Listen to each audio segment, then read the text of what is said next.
इस आधुनिक दौर से पहले के बच्चे हर रविवार को जंगल जंगल बात चली है, पता चला है, चड्डी पहन के फूल खिला है सुनते हुए बड़े हुए हैं।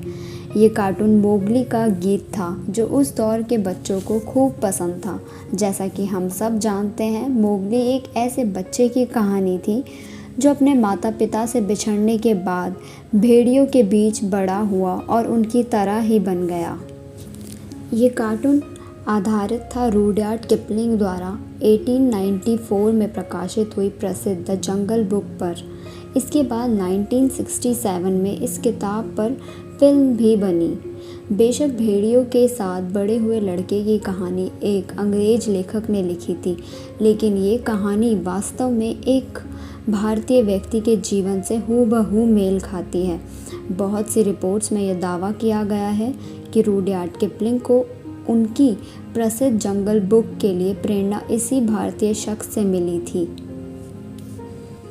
साल 1867 की बात है। बुलंदशहर जिले में एक रात शिकारियों का एक गुट जंगल में निकला था, जब अचानक उन्हें एक गुफा का मुंह दिखाई देता है। ये भेड़िए की मांद थी और अंदर से गुर्राने की आवाज़ आ रही थी। शिकारियों को लगा आज का शिकार मिल गया। वो निशाना लगाने ही वाले थे कि तभी उन्होंने देखा कि गुर्राने वाला जीव एक इंसान का बच्चा है। पहले इन शिकारियों को विश्वास ही नहीं हुआ कि ऐसा हो सकता है।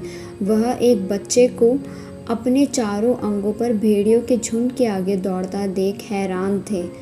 वह इसे अपने साथ इंसानों के बीच ले जाना चाहते थे। उन्होंने दीना का पीछा किया। दीना और एक भेड़िया एक मांद में छिप गए। शिकारियों ने दीना को पकड़ने के लिए गुफा में आग लगा दी। आग की वजह से भेड़िया और दीना को गुफा से निकलना पड़ा। इसके बाद शिकारियों ने भेड़िए को गोली मार दी और दीना को अपने साथ ले आए। जिस समय शिकारियों ने दीना को पकड़ा था, उस समय उसकी उम्र लगभग 6 साल के आसपास रही होगी। वो लोग बच्चे को उठाकर शहर ले आए और आगरा के सिकंदरा अनाथालय में भर्ती करा दिया गया। अनाथालय तब ईसाई मिशनरी चलाया करते थे। चूँकि बच्चा शनिवार के दिन मिला था, इसलिए उसका नाम रखा गया दीना सनीचर। दीना सनीचर की कहानी इसलिए भी खास है क्योंकि दीना का केस अच्छे से डॉक्यूमेंटेड है। उसकी तस्वीरें भी उपलब्ध हैं। अनाथालय के निर्देशक एरहार्ट एक पत्र में लिखते हैं, जिस तरह वह चार हाथ पाँव के बल चलता है, अचरज की बात है। कुछ खाने से पहले वो खाने को सूंघता है और अगर उसे किसी चीज़ की गंध अच्छी ना लगे तो उसे फेंक देता है। आखिरकार उसने 2 पैरों पर चलना सीख लिया, लेकिन उसे कपड़े पहनना पसंद नहीं था। शुरुआत में सनीचर ने पका हुआ खाना खाने से मना कर दिया क्योंकि उसे जानवरों की तरह कच्चा मांस खाने की आदत थी। यही वजह थी कि उसके दांत घिस गए थे। भले ही सनीचर को दूसरे के साथ संवाद करने के लिए संघर्ष करना पड़ा, लेकिन उसने एक अन्य जंगली लड़के से दोस्ती कर ली जो अनाथालय में बढ़ रहा था। इस लड़के की दोस्ती में दीना ने इंसानों की एक ही आदत सीखी और वो थी धूम्रपान की लत। यही धूम्रपान दीना के लिए टीबी की बीमारी का कारण बना। इंसानों के बीच रहने के 10 साल बाद भी दीना अपने जंगली पक्ष को दबा नहीं पाया। वह अभी भी अन्य लोगों के आसपास रहते हुए चिंतित रहता था। उसका रूप कुछ इस तरह था। उसके बहुत बड़े दांत थे, एक नीचा माथा था और वह सिर्फ 5 फीट लंबा था।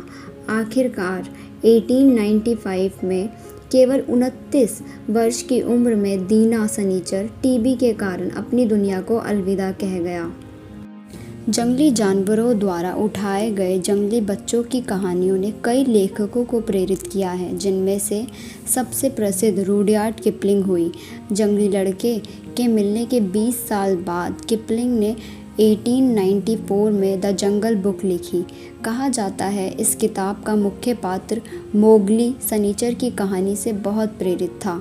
मोगली के विपरीत दीना को उसकी इच्छा के विरुद्ध समाज में वापस ले जाया गया। वहीं मोगली ने स्वेच्छा से जंगल छोड़ दिया था। अफ़सोस की बात है कि भले ही लोगों ने दीना को वापस समाज में लाने की कोशिश की, लेकिन अपने जीवन के पहले 6 साल भेड़ियों के बीच बिताकर वह पूरी तरह से बदल चुका था। यही वजह रही कि लोगों के प्रयासों के बावजूद दीना कभी भी मानव समाज के अनुकूल नहीं हो पाया।